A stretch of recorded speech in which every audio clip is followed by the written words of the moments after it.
Picture a single cluster of buildings on a flat white plain that stretches in every direction until it simply disappears. No mountains, no trees, no road, nothing but ice, more than 2 miles of it, straight down beneath your feet. It's the middle of winter and the sun hasn't risen in months. Outside it's 80 degrees below zero and still falling. This is Vostok Station, a Russian research outpost in the dead center of Antarctica. And by every measurement we have, it is the coldest place on the surface of planet Earth. Right now, somewhere inside that building, about 15 people are asleep. They will not see a single new human face for the next 9 months. No plane can reach them. No ship, no rescue.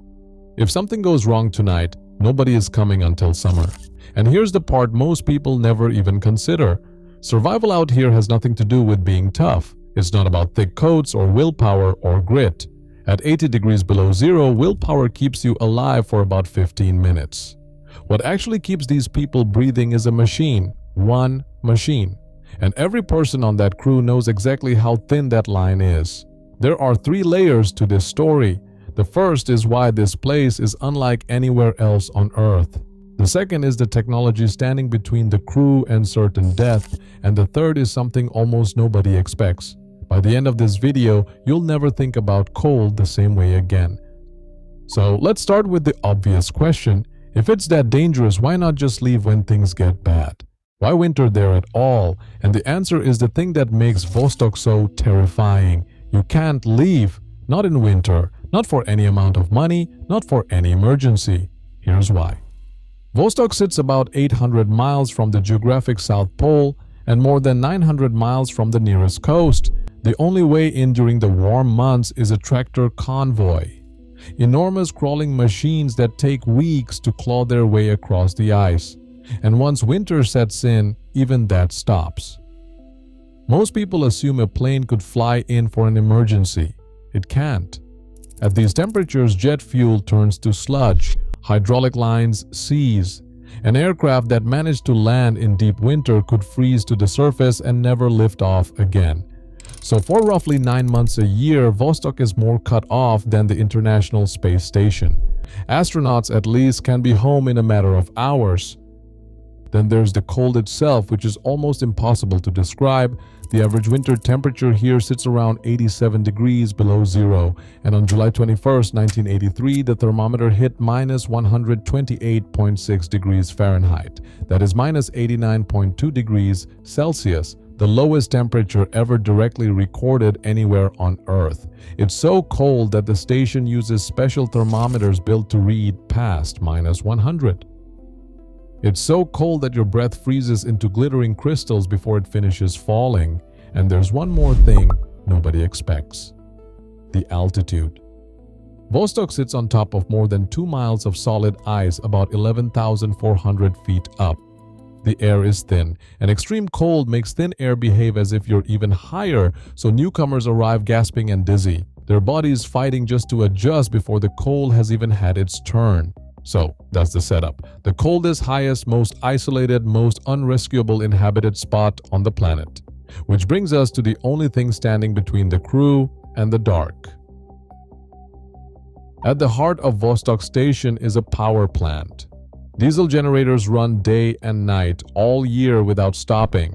They do 2 jobs at once. They make the electricity, and the heat they throw off keeps the buildings warm. Cut the generators and you lose both in the same instant. But you cannot just pour ordinary diesel into them. Regular diesel starts to gel and clog in cold nowhere near this severe.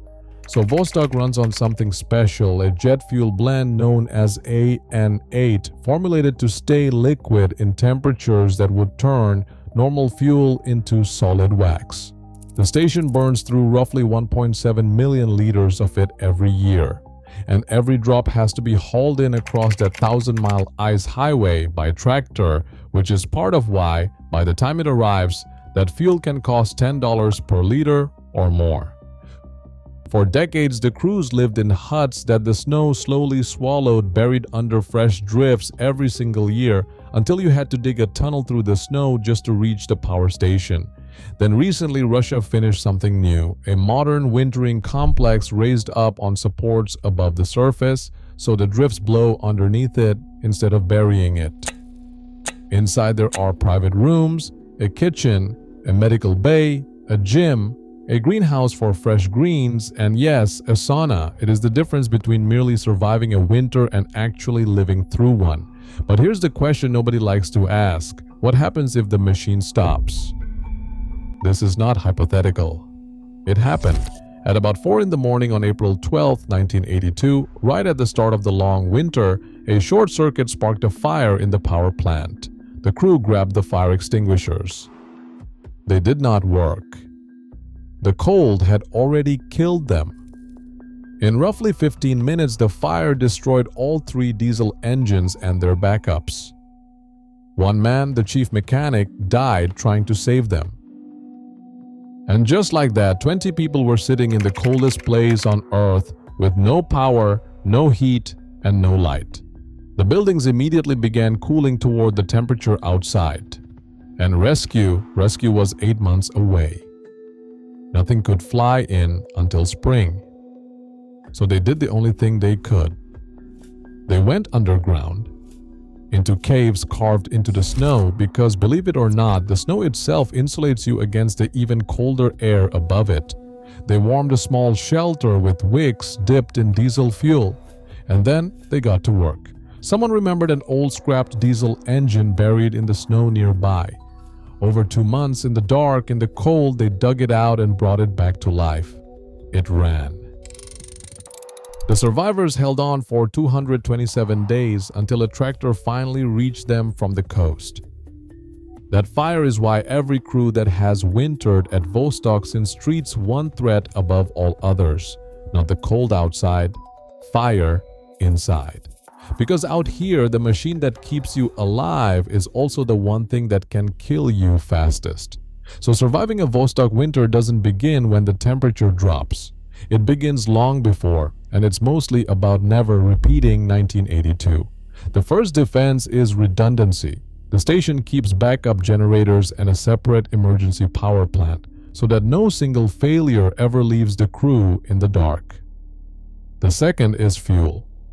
Hundreds of tons of it are stockpiled on site before the isolation begins.